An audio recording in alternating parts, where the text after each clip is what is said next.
Bueno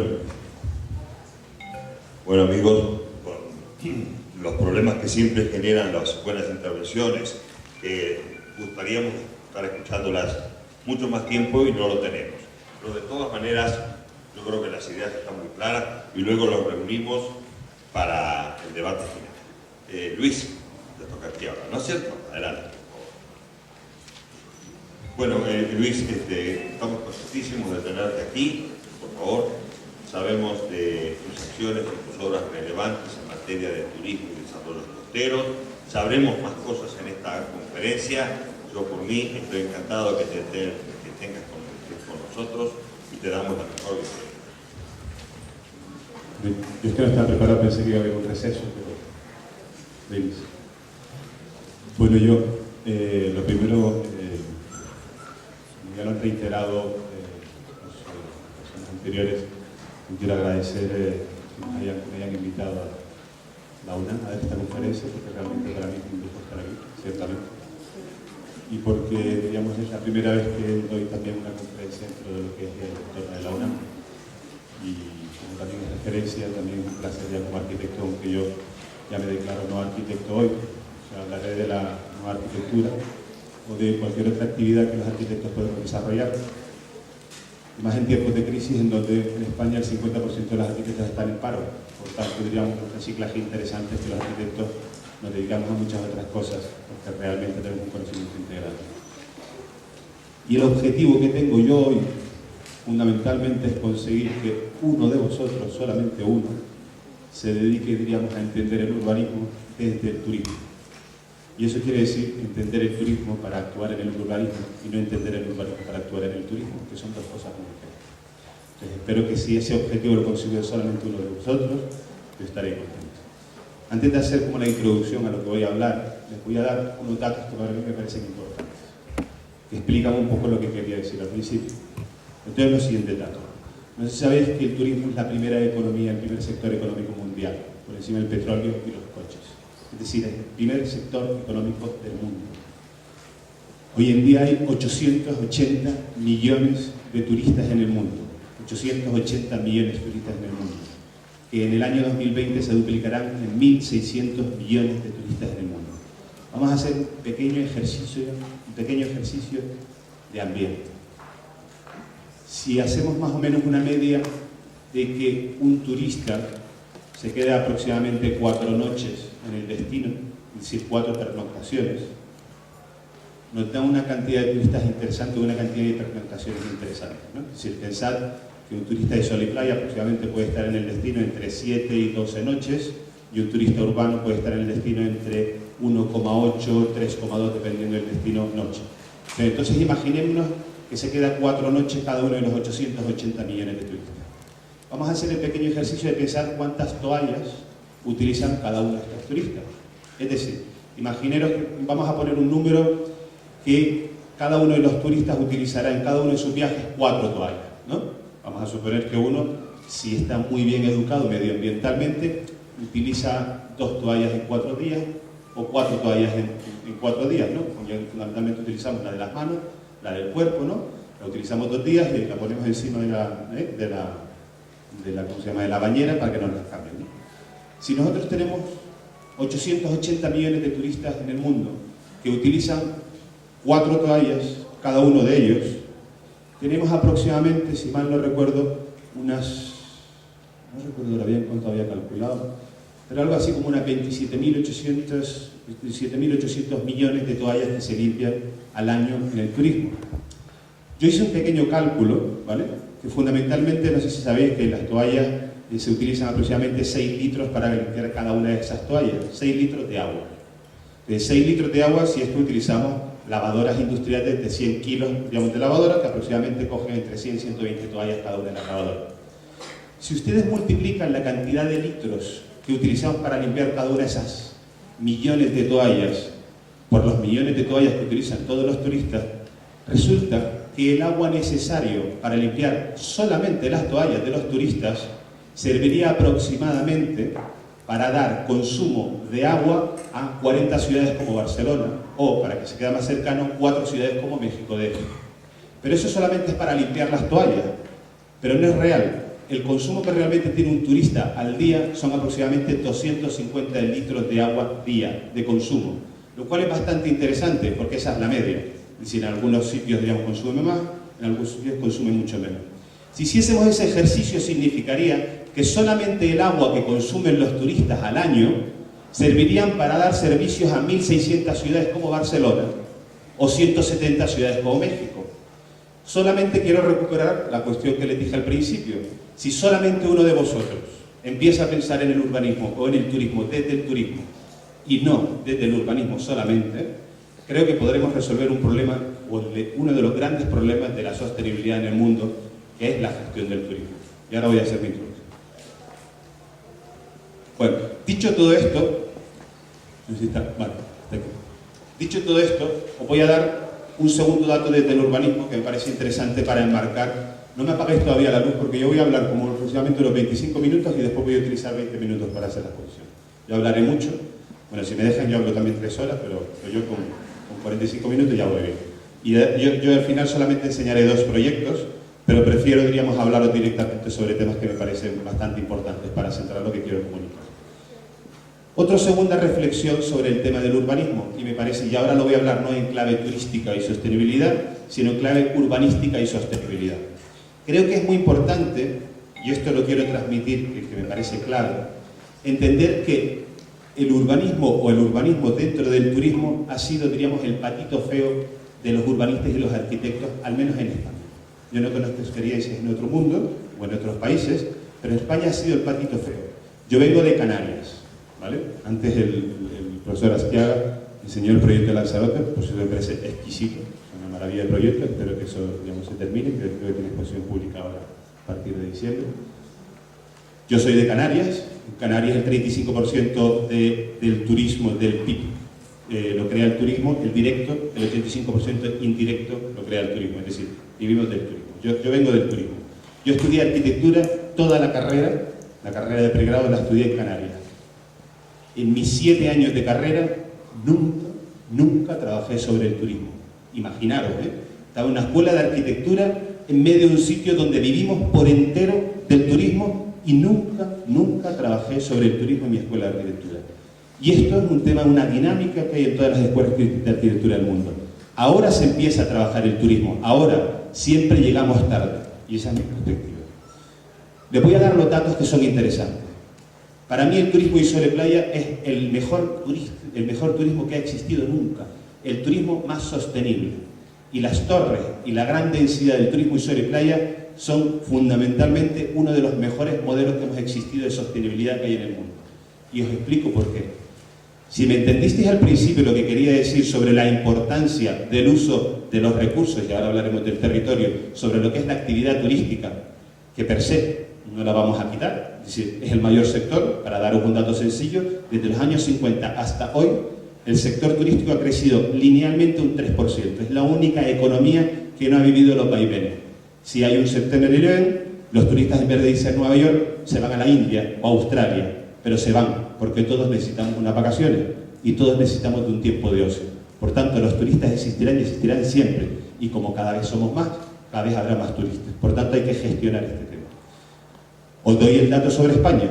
En España, y este dato es muy importante, el 60% del turismo es de sol y playa.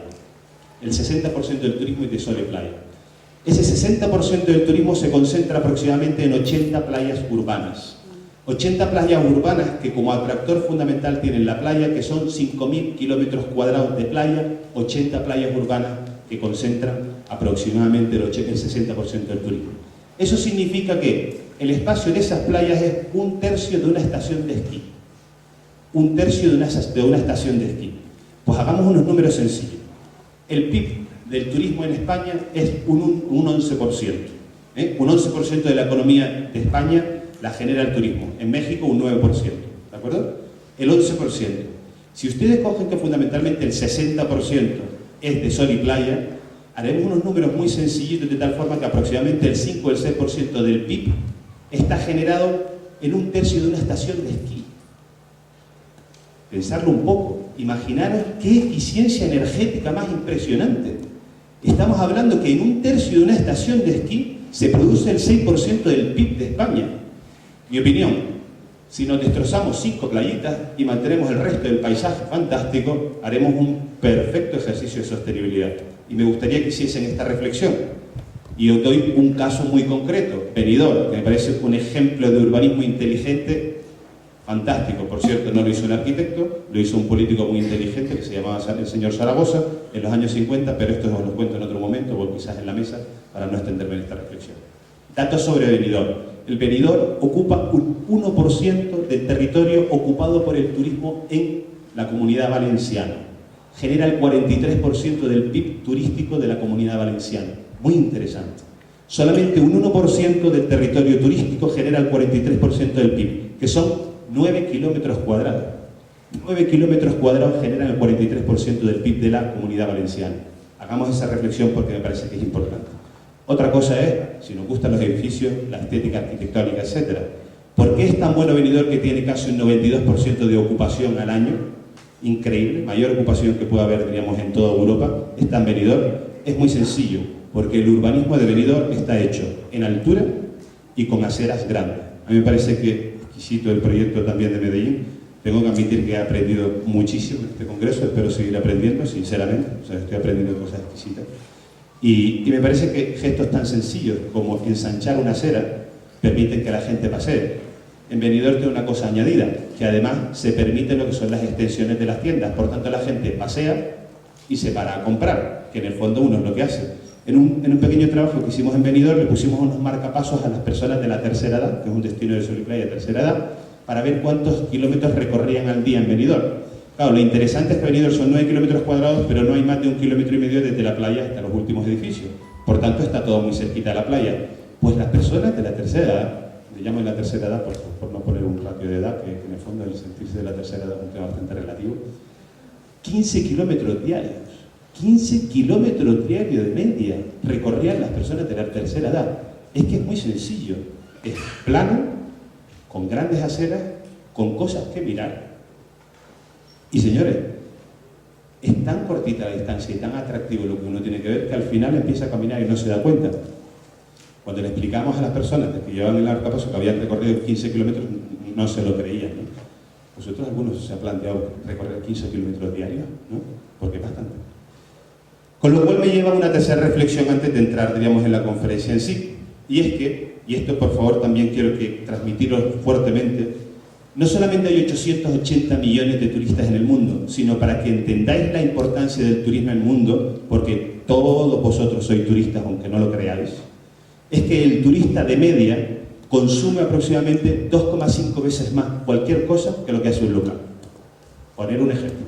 Cuando uno va de turismo, fundamentalmente coge el transporte público casi 3 veces más que si lo hace como local. ¿Por qué? Porque tú estás 8 horas trabajando, pero cuando estás de turista, estás 24 horas trabajando para divertirte, que en el fondo en eso consiste el ocio y el turismo. O sea, tener experiencias y divertirse. Y divertirse significa hacer muchísimas cosas todo el rato. ¿Por qué el turismo de sol y playa es maravilloso, bueno y fantástico y además es bueno para la salud? Pues no solamente porque uno se mete en el mar, que es, diríamos, un ejercicio, diríamos, de salud fantástico, sino porque está en la playa, que le da el sol, y además va caminando por la arena, que saben que es muy bueno por el tema, diríamos, de lo que son las plantas del pie, por todo el tema de la acupuntura, donde están las terminaciones nerviosas, sino además porque es un ejercicio social fantástico, porque uno va a la playa para que le vean y para ver a la chica guapa, para ver al vecino, para hablar del otro y el de más allá, y todos sabemos que los humanos nos gustan ver a los otros que nos vean, y por eso la playa es tan exitosa.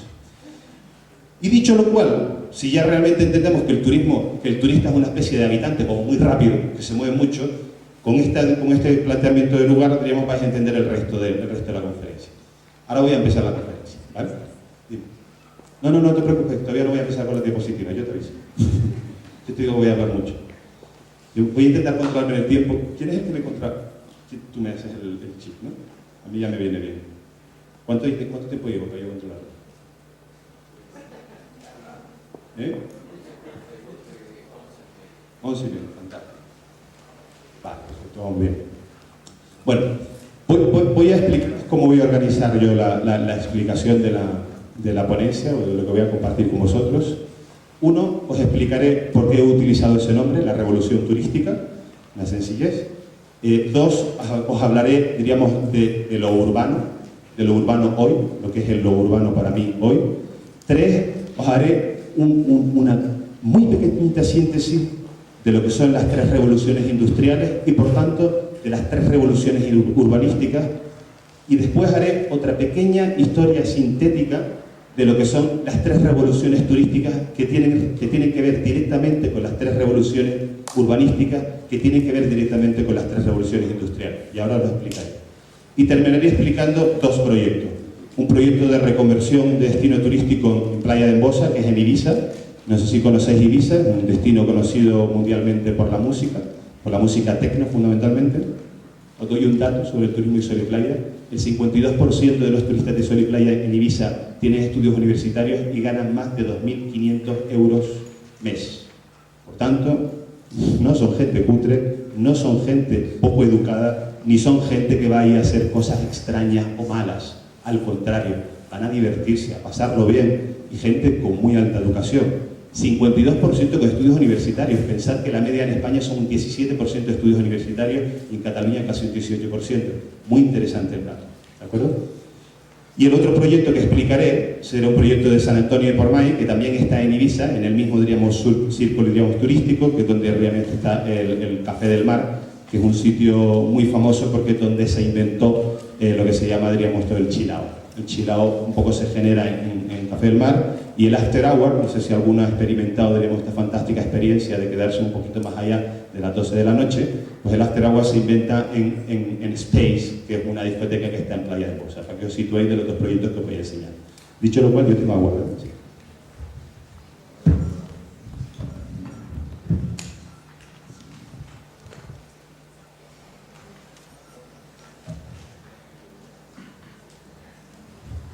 Pues entonces vamos a empezar con las 4 pasos. El primero, porque le llamo a mi conferencia la revolución turística. Me he permitido una pequeña licencia, yo creo que es un poquito atrevida. La revolución turística, hago referencia fundamentalmente a un texto de Henri Lefebvre de 1970 que se llama The Urban Revolution.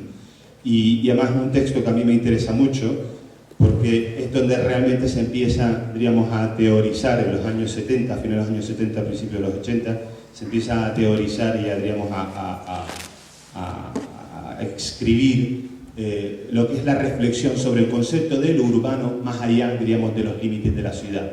Os recomiendo el libro, que es muy interesante porque explica cómo lo urbano o el urbanita o el ciudadano de lo urbano ya no está limitado a unos límites, diríamos, definidos de ciudad, sino se entiende que el concepto de la vida urbana va más allá de estos límites y donde realmente se empieza a entender, diríamos, lo que son las ciudades red o las ciudades interconectadas. Estamos hablando de 1970.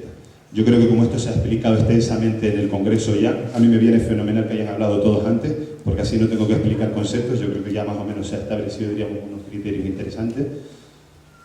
Es muy interesante lo del libro de Henri Lefebvre, porque realmente en este libro él hace, diríamos, un posicionamiento mucho más realista de una visión más teórica que él asocia directamente con Jonah Freeman y que habla, diríamos, de toda la sociedad relacionada con el ocio y el turismo, pero fundamentalmente desde la arquitectura con las megaestructuras. Pero a mí no me interesa Jonah Freeman para esta conferencia, no es que no me interese en general, sino me interesa otra persona, otro pensador que fue muchísimo más interesante, que se llama Constant Nieuwenhuis. Constant Nieuwenhuis es un artista holandés que creó el grupo Cobra y fundamentalmente se asoció con Guy Debord para, diríamos, crear el situacionismo. De hecho, el situacionismo tuvo aproximadamente como unas 180 personas dentro del equipo que Guy Debord fue echando sistemáticamente porque era un déspota, y el único que quedó fue Constant Nieuwenhuis, porque de hecho era el único que tenía una clave urbanística de lo que es el situacionismo. Para no alargarme demasiado, os doy simplemente 2 datos que son importantes y que a mí me interesan mucho. Y es que Constant Nieuwenhuis hizo un proyecto, que me imagino que conoceréis, que se llama New Babylon. Si no lo conocéis, por favor, ir a verlo, en donde se basaba 2 conceptos fundamentales. El primer concepto, un nuevo, diríamos, un nuevo criterio, un nuevo concepto de sociedad, que fundamentalmente la basaba en la sociedad creativa, o sea, en la sociedad del talento. Él entendía que las máquinas y la comunicación, las infraestructuras, nos iban a permitir a generar una ciudad global, casi la idea de McLuhan, una ciudad global en donde la gente fundamentalmente no tendría que trabajar, sino estaría todo el mundo, todo el tiempo creando. Y por tanto iría viviendo en diferentes lugares del mundo, en estas megaestructuras casi a los estilos de Jordan Freeman, en donde realmente se hubiese reinventando cada vez que llegaba a un lugar su vivienda, en una especie de lo que en turismo se llama, diríamos, lo que es el space sharing o time sharing, que realmente uno va llegando, se hace su casa, se cambia la casa y vuelve a cambiarla, ¿no? Os recomiendo este proyecto y quedaros simplemente con la idea. Aproximadamente, eso fue a principios de los años 60, Constance Neuhaus crea el proyecto New Babylon, que fundamentalmente se va, a ver cómo lo digo, no con lenguaje coloquial, digamos, se derrumba el proyecto en mayo del 68, porque fundamentalmente sabéis que el situacionismo pues fue, diríamos, todo el empuje de lo que fue, diríamos, la revolución del 68 y detrás está Constance Neuhaus, se deprime completamente con lo que es la debacle de mayo del 68 con el tema de la guerra de Vietnam y deja el proyecto, y en 1970 sale el libro más realista o más técnico de Henry Lefebvre. ¿Por qué he cogido yo ese título? Porque yo entiendo que fundamentalmente es una cosa que también se ha dicho en este lugar, el concepto de lo urbano, entender lo que es lo urbano en un sentido global y cómo de alguna manera eso se representa en el lugar, en el espacio, en el territorio, es para mí una de las claves de lo que es el turismo y el concepto del urbano del siglo XXI. Y es que las ciudades del siglo XXI son lo que llama Edward Soya las ciudades-región. Y las ciudades-región son aquellas ciudades que fundamentalmente tienen la escala suficiente para ser autosuficientes, pero están interconectadas con terceras ciudades por medio de infraestructuras que puedan generar, digamos, una región metropolitana, diríamos, ¿cómo se dice?, interrelacionada o que donde de alguna manera la especialización de cada uno de sus centros permite, diríamos, tener un desarrollo complementario. Muy sencillo. Hay una serie de movilidades que son las más importantes, que son las movilidades forzosas, y también se ha hablado, que son las que tenemos todos los días para ir a trabajar, y después tenemos las movilidades no forzosas, que son fundamentalmente las de ocio o las de las ciudades privadas como la educación, como la sanidad. ¿Qué es lo importante de las ciudades del siglo XXI que defiende Edward Soya? Y para mí me importa también bastante, es que estas ciudades del siglo XXI se plantean como unas ciudades que están especializadas cada una de ellas y complementarias. Lo que viene a decir Richard Florida, que lo menciona antes el profesor Esquiaga, Richard Florida lo que plantea es que las ciudades del siglo XXI serán 1000 Silicon Valleys especializados e interconectados entre sí. Y aquí me quedo simplemente con este concepto. Ya os he explicado sobre el tema del urbano, os doy dos datos importantes. Uno que ya han dicho hasta ahora, que fundamentalmente ya sabemos que hoy el 50% de las ciudades, de la población vive en ciudades y que en el 2020 será el 75%. Pues os doy otro dato bastante interesante. Solamente lo tengo de Europa. En los últimos 5 años el turismo urbano ha crecido un 15% y el turismo de sol y playa ha crecido un 1%. Eminentemente el turismo se está convirtiendo en turismo urbano. ¿Por qué? También es muy sencillo de entender. Porque estamos viviendo, diríamos, la tercera revolución industrial, que fundamentalmente se basa, diríamos, en todo lo que es la revolución de Internet, la revolución medioambiental y la revolución de la biomedicina. Y esto ha llevado a un nuevo giro de lo que es la producción dentro de las ciudades. Todo lo que es la producción industrial se está desplazando hacia Asia y en Europa de Este, en el caso de Europa, con lo cual está permitiendo que las ciudades se quiten de encima lo que es la producción industrial y por tanto se hagan más atractivas y más divertidas. Y la gente le gusta divertirse y en las ciudades donde uno más se divierte porque tiene mayor cantidad de productos o de diversiones o de actividades que hacer, ¿no? Pues esto es muy importante porque el turismo también se está convirtiendo, diríamos, mayoritariamente en turismo urbano, ¿de acuerdo? Bueno, dicho esta introducción, que ya más o menos ya viene explicado por qué utilizo este título, voy a hacer las dos, diríamos, introducciones de lo que son las historias de las revoluciones.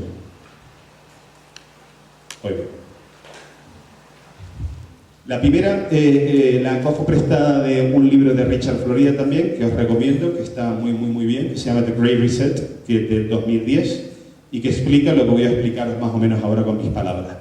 Hay 3 grandes revoluciones industriales, siempre pensadas desde una visión occidental. La primera se produce en 1878, la primera gran revolución industrial, y esta revolución industrial, que fundamentalmente se desarrolla, es la industria, ¿vale? Y la primera revolución industrial, que genera todo lo que son los procesos industriales, genera un primer spatial fix, ¿vale? Que lo que viene a definir lo que son las ciudades industriales, en donde la industria está dentro, el trabajador está dentro y por lo tanto hay una organización mínimamente industrial alrededor de la ciudad. Pongamos por ejemplo Liverpool, Manchester, etcétera, etcétera, ¿no? Una segunda revolución industrial se produce con una segunda gran crisis, que es la crisis de 1929, que se extiende en todo lo que es el proceso de 1929 hasta 1939, casi la Segunda Guerra Mundial. Segunda revolución industrial, segunda gran crisis económica y fundamentalmente se produce el segundo Spatial Fix. El segundo Spatial Fix, yo Spatial Fix cojo el término de David Harvey, ¿vale? Que es el economista, diríamos, americano, David Harvey. Si hay algún nombre que queráis, después os lo puedo dar, diríamos. Si hay alguien que no lo coge, yo les puedo dar todos los nombres que doy hoy, ¿vale? David Harvey habla, diríamos, del Spatial Fix como fundamentalmente lo que es la morfología urbana que se produce a partir de cada uno, diríamos, de los sectores económicos pudientes y por tanto su representación en el modelo urbano. Spatial Fix de la segunda revolución industrial, pues se lo inventa fundamentalmente Roosevelt, porque crean lo que es el Fordismo y que es la producción en cadena. Y la producción en cadena lo que obliga fundamentalmente es a inventarse el sueño americano. Y el sueño americano es tener un coche y una casita. Por tanto, el segundo Spatial Fix es el sprawl. El sprawl, que para mí es el drama medioambiental más grande de la historia de la humanidad. Esta es la segunda gran crisis. La tercera gran crisis se produce, como todos sabéis, porque todavía la estamos sufriendo muy fuertemente, en el 2007, vamos a poner el 2007, con la caída de Lehman Brothers y todo lo que es el tema de la subprime, que tiene más que ver no tanto con la del 29, sino tiene que ver con la crisis de 1878, porque va más allá de una crisis financiera, es una crisis de modelo.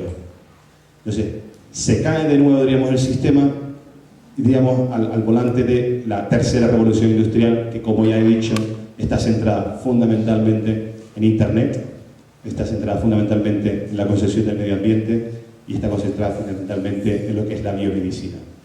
Esto es muy importante porque se genera el tercer Spatial Fix, que es el que dije al principio, y que son las ciudades-región, en donde fundamentalmente ya se empieza a entender, diríamos, la introducción de la naturaleza dentro de la ciudad, se empieza a entender lo que es la movilidad, diríamos, sostenida, se empieza a entender que, como decíamos ayer, yo sí creo que lo importante es que la gente se mueva lo menos posible para ir a trabajar, pero se mueva lo más posible para, diríamos, tener momentos de ocio. Sí que es interesante que la gente se mueva mucho, pero si tenemos que movernos muy poco para ir a trabajar, mejor, porque entonces pararemos lo que es el 80% de la movilidad urbana. Esto lo hablamos después.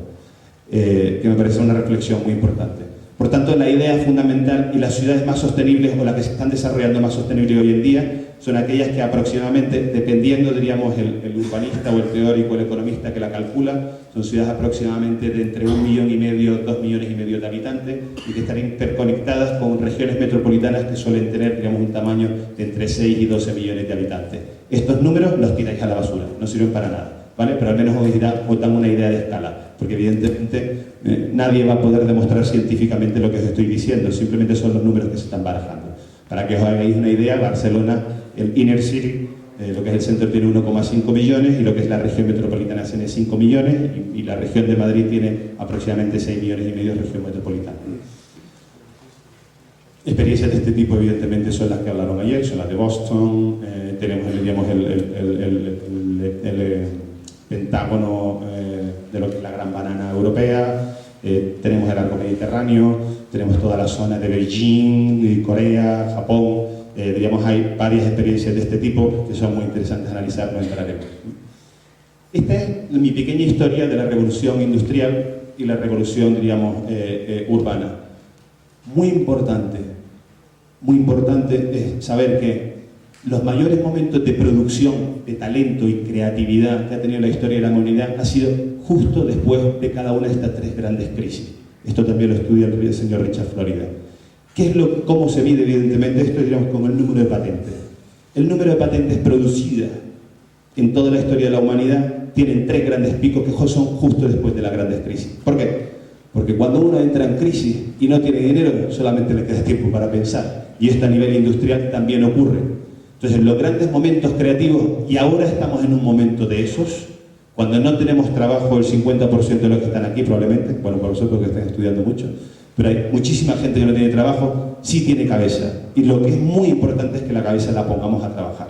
En tiempos de bonanza nadie quiere pensar, porque la gente está produciendo. En tiempos de crisis hay que utilizar la masa gris. Y eso toda la sociedad lo necesita, ¿de ¿de acuerdo? Esto históricamente ha ocurrido después de las grandes crisis. No voy a hablar, digamos, de lo que son los ciclos económicos después de la crisis, porque me extendería, y ahora me apetece relacionar lo que son las 3 grandes revoluciones con las 3 grandes revoluciones turísticas, que parecen también muy importantes para encuadrar lo que estoy explicando. No sé si sabéis, voy a elegirlo yo, porque evidentemente el turismo es un tema complicado de definir. Digamos, la Organización Mundial del Turismo define al turista como aquella persona que pernocta una noche, solamente una noche, fuera de su lugar de residencia. Por tanto, todos somos turistas menos los inmigrantes, digamos, por motivos económicos. ¿De acuerdo? Eso quiere decir que toda la movilidad mundial de la aldea global son turistas, y nosotros, los expertos en turistas, los tratamos como turistas. Y esto también es importante. ¿De acuerdo? Pues el turismo, vamos a suponer que empezara, digamos, a final del siglo XVIII, con lo que se llamó el Grand Tour, que fundamentalmente eran viajes. Acordaros que os dije de Constantinopla, porque después lo relacionaré todo. Eran viajes que hacían los grandes nobles ingleses para aprender y descubrir mundo y tener experiencias, y por tanto, evidentemente, era gente con dinero que se daban unos viajes, digamos, fundamentalmente a Grecia e Italia para conocer el mundo. Volvían después de 4 o 6 meses y algunos 2 años, y volvían, digamos, a Inglaterra, y fundamentalmente iban desarrollando un conocimiento, plasmando un conocimiento en su universidad y en sus textos. Anécdota importante. Vosotros sabíais, y os va a sorprender, y a los profesores también, que la historia de la arquitectura fundamentalmente depende del turismo. Pues es muy interesante, porque realmente la primera taxonomía de la historia de la arquitectura se hace a final del siglo XVIII a partir de los souvenirs, es decir, las tarjetitas que se traían los turistas de la Grand Tour, de los sitios que iban visitando. Y cuando se iban trayendo unas tarjetitas, que en el fondo eran, digamos, unos souvenirs turísticos, como las postales que compramos hoy en día, esos souvenirs turísticos que representaban la arquitectura clásica en Grecia y en Italia, fue la que utilizaron en Inglaterra para desarrollar una taxonomía de la arquitectura clásica. De ahí es muy interesante entender cómo el turismo ha jugado un papel fundamental, no solamente en el urbanismo, sino también en la historia de la arquitectura. Esto es una anécdota también documentada y también la podemos ver en otro día. De ahí se pasa a un momento fundamental, aproximadamente mitad del siglo XIX, que es con la invención del tren. El tren ayuda a la primera revolución industrial, y el primer gran, recorrido que se hace con un tren de pasajeros cobrando, que lo hace Thomas Cook, se hace aproximadamente en 1945, un poquito antes de la Gran Recesión, y empieza a generarse el gran movimiento de turistas de masa. Aquí está la primera gran revolución, lo que nosotros le llamamos la democratización del viaje. La democratización del viaje, porque ahora mucha gente de repente se puede mover en masas a un lugar. Esto evidentemente lo que permite es empezar a colonizar pequeños espacios a nivel europeo, incluso también aquí en América, empezar a generar pequeños espacios, y es donde el turismo empieza a colonizar aquellos espacios de calidad. Y aquí empiezo a introducir un tema bastante importante. Evidentemente, si alguien quiere disfrutar del ocio, siempre quiere ir al mejor lugar, y por tanto los hoteles en los 60 y en el siglo XIX siempre estarán colocados en el mejor lugar medioambiental y paisajístico que exista, porque uno quiere estar en el mejor lugar, y si va a pagar por ello, quiere tener las mejores vistas. Y por tanto no es malo que realmente uno lo quiera hacer. Lo que era malo es que no teníamos criterios antes para saber cómo colocarnos, pero era obvio que nos colocásemos en los mejores lugares para pagar y para disfrutar, ¿no? Eso empieza a mitad del siglo XIX. Segunda gran revolución industrial, segunda gran revolución turística, un poquito más allá de los años 30, aproximadamente, a principios de los años 30, se crea, de hecho fue creo que en 1915-16, no me acuerdo en muchos casos, se inventa lo que es el motor de la reacción. 1930 se pone el primer, motor, un avión de reacción, y en 1945 es el primer vuelo de pasajeros con avión de reacción. Y por tanto, el Fordismo, la segunda revolución industrial, y cuando se crea, la revolución industrial, se da una cosa fantástica para el turismo, que es el derecho a unas vacaciones pagadas de un mes, y encima, con un medio de transporte como el avión a reacción, tenemos la segunda gran revolución turística, que empieza el turismo de masas. El turismo de masas es lo que nosotros venimos a denominar lo que es la democratización del turismo. Si antes poquitos podrían disfrutar de esos momentos turísticos, desplazarse por placer, ahora muchos se pueden desplazar por placer, y aquellos incluso que tienen poco dinero, ¿de acuerdo? Y por tanto, en España, el sur de Francia y parte de Italia, se crean lo que son las ciudades turísticas, fundamentalmente para los para los ingleses de clase media, con poco dinero, que tienen el derecho para disfrutar, de unas pequeñas vacaciones dignas. Y ahí se crean Benidorm, Lloret de Mar, Salou, Playa de Palma, etcétera, etcétera, etcétera. Y tenía un objetivo muy claro: dar el derecho a todo el mundo a tener un mes de vacaciones. Y eso es muy digno, señores. Tercera gran revolución industrial, tercera gran revolución turística. La tercera gran revolución turística se está produciendo precisamente ahora. Se está produciendo precisamente ahora. Diríamos que en turismo hace aproximadamente unos 10 años, con una cosa que es muy obvia. Me quitaré la biomedicina porque eso no, sí afecta al turismo, pero entenderéis que no diríamos un elemento fundamental que afecta al turista y al territorio, que son para mí los dos elementos clave, y es Internet. O sea, se crea Internet y por tanto la gente empieza a entrar en Internet y a reservarse las vacaciones por sí mismo. Y esto, que parece una cosa tonta y es fantástica para nosotros, ha generado un cataclismo en el turismo que no os podéis imaginar. ¿Eso qué significa? Que el turista ya se puede coger las vacaciones por sí mismo, pero además puede opinar a tiempo real, pero además puede elegir a dónde ir en el último momento. Cuando uno tiene el derecho para elegir democráticamente y fantástico, en el último momento lo que quiere hacer significa que de repente, antes te programas las vacaciones con 6 meses de antelación para que el billete te salga barato, y hoy en día todos lo hacemos, no programamos las vacaciones hasta 2 días antes, a ver cuál me sale más barato y me voy a Honolulu. Y esto es lo que está pasando. ¿Qué es lo que está ocurriendo? Pues fundamentalmente que los turoperadores turísticos están teniendo un problema gravísimo de hacer unas previsiones de cuánto dinero va a ganar este año. Y entonces diréis, hombre, qué interesante, esto es muy interesante. Es muy interesante hasta solamente un momento, y aquí viene el conocimiento de cómo funciona el turismo. No sé si sabéis, que me imagino lo imaginéis, que el sector más importante de lo que es la gestión turística es el hotel, es el hotelero, que es fundamentalmente donde uno se va a dormir. Aproximadamente el gasto de un turista, diríamos, en un destino, entre un 30 si es urbano y un 45 si es de sol y playa, es el hotel. Yo me gasto casi la mitad de mi dinero en pagar el hotel y la otra mitad en el destino. Antiguamente, es decir, desde los años 50 del turismo de masa hasta hace aproximadamente 10 años, los hoteleros locales, es decir, Acapulco fundamentalmente, Lloret de Mar, Canarias, etcétera, no se dedicaban a comercializar sus hoteles. Es decir, el hotelero local simplemente daba un servicio. Le di al turoperador, TUI, Thomas Cook, y le digo, yo le compro a usted las 600 camas todo el año. ¡Pum! Este dinero. Se lo compro a $25 por cama. Perfecto, son mías. Y después TUI se veía y decía, a usted se la vende a 60, a usted a 45, usted si me da esto se la pongo a mamar. Y comercializaba estas plazas. El hotelero estaba sentado y daba servicios cuando alguien venía. Esto se acabó. Desde hace 10 años, TUI, Thomas Cook, etcétera, le llega al hotelero y le dice, mire, ¿sabes lo que vamos a hacer? Yo no te voy a pagar las camas, pero espérate, quiero tenerlas todas disponibles todo el año. Y además, si no te las lleno, no te las pago. Coño, perdón. Esto es un problema, esto es un problema. ¿Qué es lo que de repente se empiezan a plantear todos los hoteleros de todo el mundo? Oiga, es que no tengo asegurado yo ahora el pan nuestro cada día. Y por tanto, ocurre una cosa maravillosa, que es que los hoteleros se empiezan a plantear que son ellos los que tienen que comercializar el destino, son ellos los que tienen que comercializar su hotel. Y esto coincide con un momento fantástico que es la explosión del medio ambiente, es decir, de la protección del medio ambiente.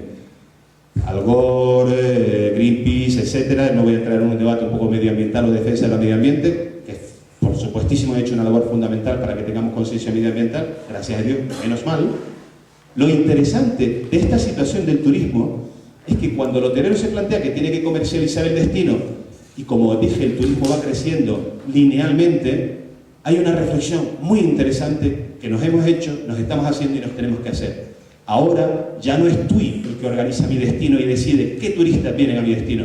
Ahora soy yo, el destino, el que tiene que definir qué turista viene a mi destino, quién es el que yo quiero que venga y cuánto dinero quiero que se deje. Y ahí es donde vienen estrategias como este señor, maravilloso, de verdad, mi admiración, me ha encantado. Estrategias como el señor que ha venido antes que mí, que me parece exquisito los proyectos, en donde decimos, somos nosotros los que hacemos un plan estratégico, somos nosotros los que decidimos nuestro futuro, somos nosotros los que decidimos nuestro modelo, y somos nosotros los que tenemos que remangarnos las mangas e ir a buscar a los turistas, e ir a buscar el mercado, e ir a buscar el pan nuestro de cada día. Dicho esto, que espero que se entienda bien, esto ha cambiado radicalmente de hace 10 años lo que es el concepto de turismo.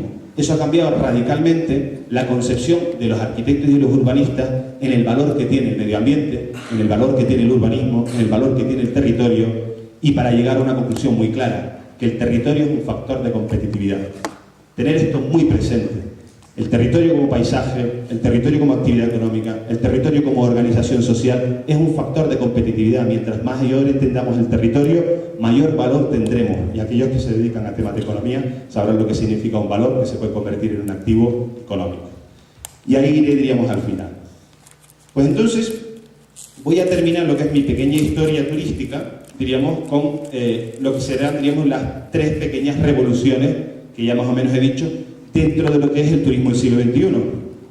La primera gran revolución es la revolución del turista en sí mismo, la segunda gran revolución es la revolución digital, y la tercera gran revolución es la revolución medioambiental. Y estas 3 están metidas dentro de lo que es la revolución turística.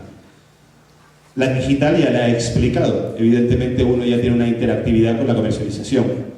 La del turista, es decir, la del consumidor, es importante explicarla, porque ahora cambia el perfil de consumidor.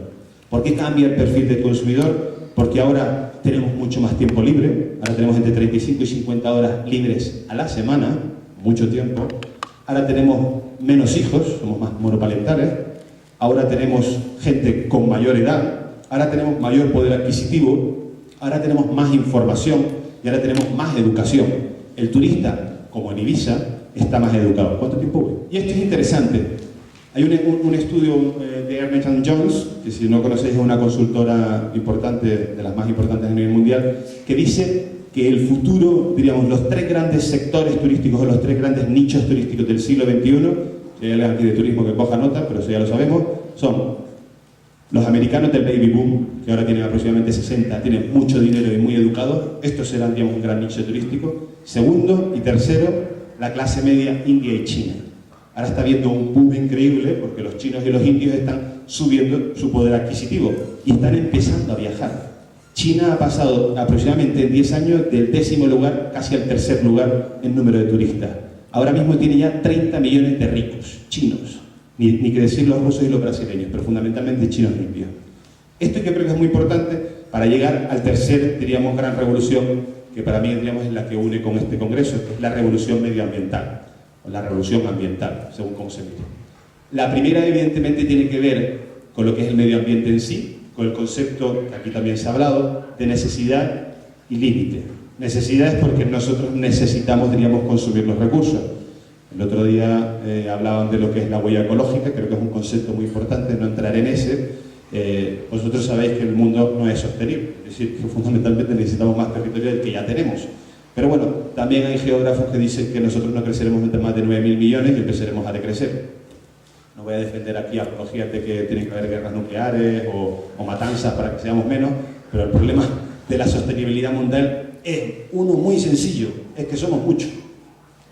Dale la vuelta que le deis. El problema es que somos muchos. Y ya está.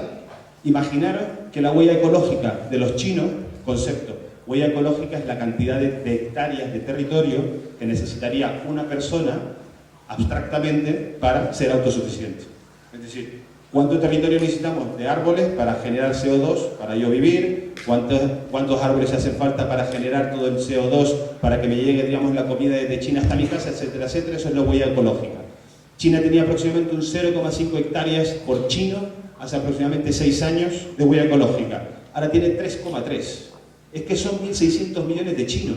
Si los chinos cambian su forma de vida, su forma de hábitos de consumo, solamente aumentando un 0,5 su huella ecológica, se acabó. Da igual que nosotros nos volvamos locos siendo sostenibles en nada. Si los chinos intentan imitar la forma de consumir de los americanos, que tienen una huella ecológica desorbitada, pues se acabó el mundo. Y por tanto, hay una cosa que aquí se ha hablado muchísimo y a mí me parece muy interesante, que no tiene que ver con los datos y tiene que ver con la educación, con la visión humanista del mundo, con la sensación de comunidad, con la idea de que o todos juntos lo hacemos o aquí no hay nada que hacer. Pero yo creo que es importante también marcar los datos.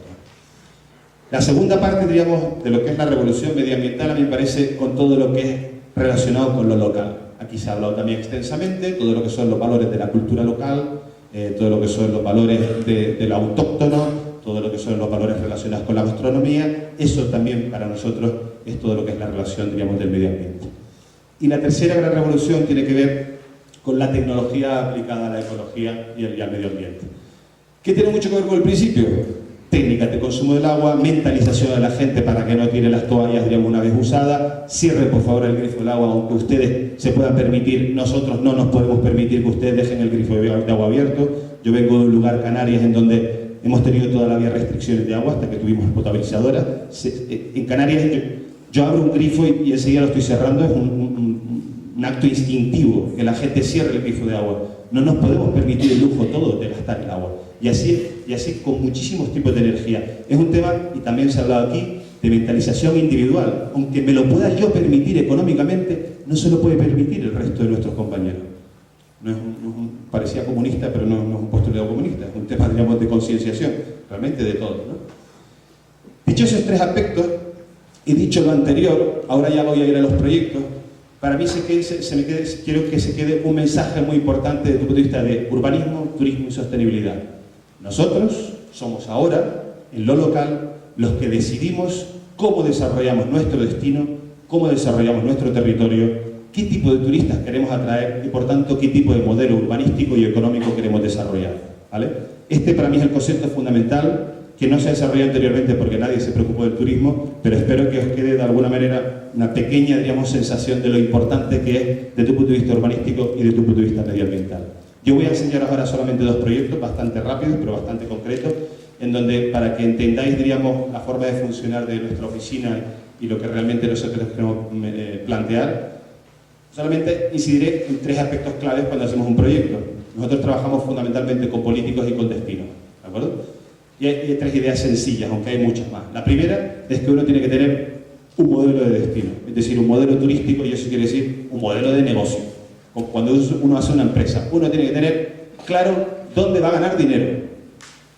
Ahora me permitiréis una pequeña crítica a algunos ponentes anteriores sin personalizar. Ciertamente tenemos que tener muchísimas infraestructuras locales, calles, jardines, parques, todo estoy de acuerdo. Pero ¿de dónde sale el dinero?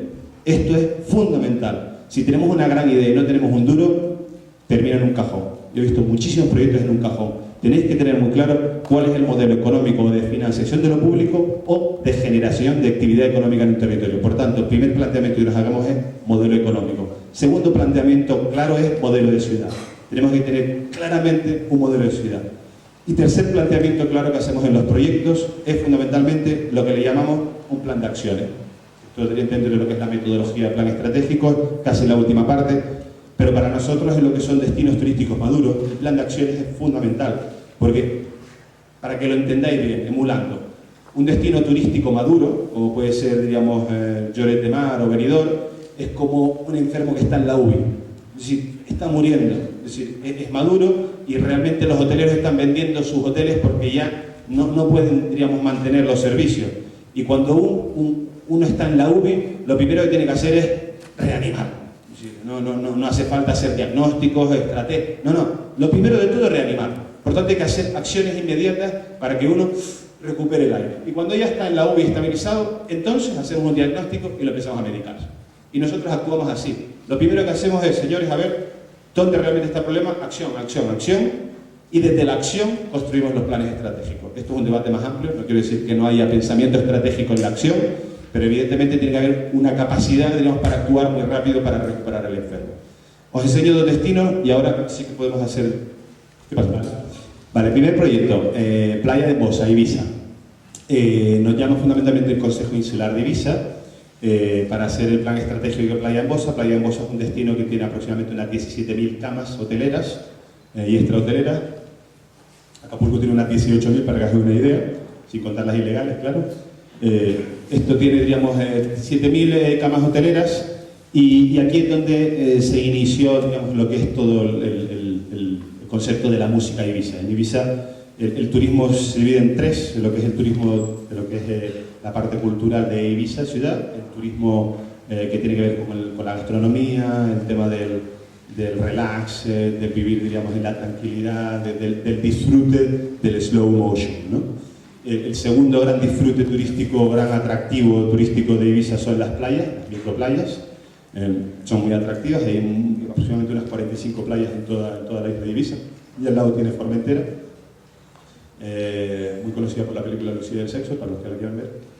Y fundamentalmente tiene otro tercer atractor, que es el fundamental, que son las discotecas. O sea, aquí fundamentalmente en Ibiza la economía se mueve por las discotecas, tanto que el destino abre aproximadamente el 10 de mayo y cierra aproximadamente el 10 de octubre, que es el día inicial que se abren las discotecas y el día que cierra la discoteca. Es decir, el destino se abre con la apertura de las discotecas. Por tanto, el destino, aunque tenga otros atractivos, vive fundamentalmente de las discotecas. Esto es muy importante porque, evidentemente, ya sabéis que los políticos, lo del tema del ocio nocturno es un tema complejo, ¿no? Va a hacer ruido, queda mal. Bueno, los políticos aquí entendieron que la discoteca era su economía y que por tanto lo teníamos que pensar, teníamos continuamente. Porque Ibiza se conocía fundamentalmente por las drogas que se toman, por la noche se toman. Y fundamentalmente porque la gente hace lo que se llama ahora balconing, ¿no? Que es pues que uno se pone el balcón cuando está, digamos, hasta aquí de todo lo que se tiene que meter, se tira por un balcón a la piscina y a veces fallas y en vez de entrar en el agua, pues entras en otro lado. Y entonces esto suele salir en los periódicos y es muy complejo porque desde el punto de vista de comunicación agrede al destino cuando el destino está bastante maduro y bastante sano. A nosotros nos llamaron para decirnos, señores, tenemos, digamos, Playa de Bosa. No, que no puedo. Dale para adelante, por favor. Vale. Esto es Ibiza. Esta es la isla de Ibiza. España estaría por allí. Y estos son las Islas Baleares. Y esto es Formentera. Playa de Bosa es esta playa que está aquí, que es la playa más grande de Ibiza. Y esto es San Antonio de Portmán, el otro destino que ahora explicaré. Esto es la ruta, diríamos, de discotecas. Aquí está el aeropuerto. Esto es un patrimonio de la humanidad, Salinas.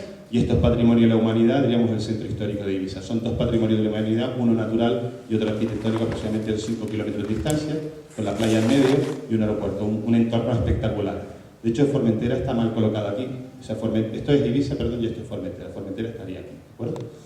Aquí está Space, que es una discoteca que aproximadamente cabe entre 5.000 y 6.000 personas. Aquí está Amnesia, aquí está Pachá. Aquí está Edén y un par de discotecas más que lo que hacen fundamentalmente es una ruta que funciona, y ahora no entraré en este concepto, funciona en lo que es una gestión fantástica del tiempo. El tiempo es un concepto fundamental, no el tiempo conceptual como hablaba Carlos Jiménez, que es muy bonito, es decir, la percepción del recorrido del tiempo, sino nosotros cuando hablamos del tiempo es de la gestión del tiempo. El turista está 24 horas al día utilizando su tiempo y nosotros como expertos lo que tenemos que conseguir es que haga la mayor cantidad de cosas posible, se divierta lo mayor posible, esté muy satisfecho y fundamentalmente que deje mucho dinero. Esto es muy importante para un destino porque si no, no podemos hacerlo sostenible también económicamente. Y el turista fundamentalmente está aquí por la mañanita, está aproximadamente a media tarde, aquí está como por la mañanita, se va fundamentalmente a dormir a las 11, 12, aproximadamente a mediodía, a las 4 está en su hotel y a las 5 o 6 se va aquí, Café del Mar. Por tanto, el San Antonio de Portmán funciona como de tarde-noche, es decir, aproximadamente entre las 4, 5 y las 9 de la noche, que se va uno a la zona de Pachá, de 9 aproximadamente a 12, y a las 12 se va a las grandes discotecas, de nuevo hasta las 6 de la mañana. 15 minutos, vamos bien. Esto es muy interesante cómo funciona el destino, porque aquí te lo estás pasando pipa todo el rato y en algún momento te vas a la playa, ¿de acuerdo? Normalmente hay gente, de hecho en Italia, que alquilan un avión, se vienen aquí 3 días, el avión se queda aparcado, se pegan 3 días, diríamos, haciendo esta ruta sin dormir, cogen de nuevo el avión y se vuelven para Italia. Esto lo hacen actualmente.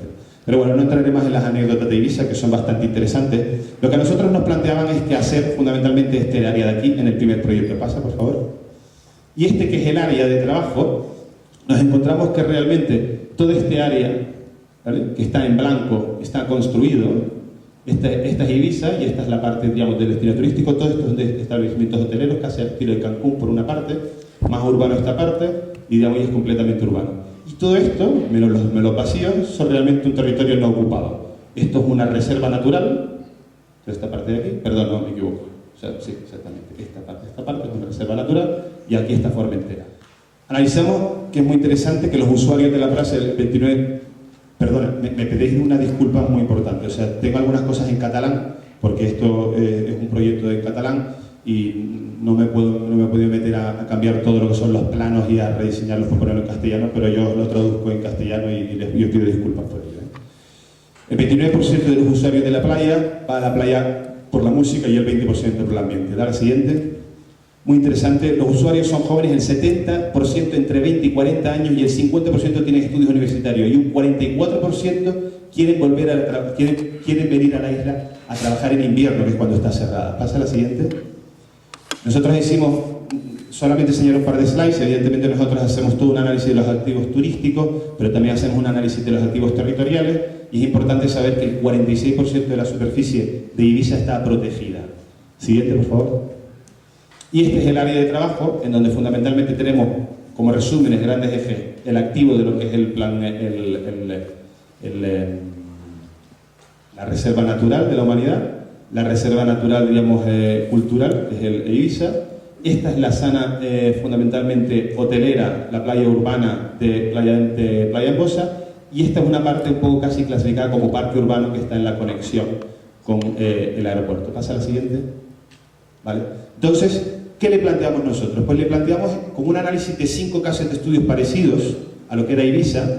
Llegamos a la conclusión de una forma muy sencilla, y es que cuando planteamos el modelo económico, ¿vale? Modelo económico del destino, lo que le vinimos a decir es que Ibiza estaba utilizando solamente el 10% de su potencial marco de economía, que es la música. Solamente utiliza el 10%, que es lo que se genera de bares y restaurantes, es decir, lo que se genera del ocio de la música.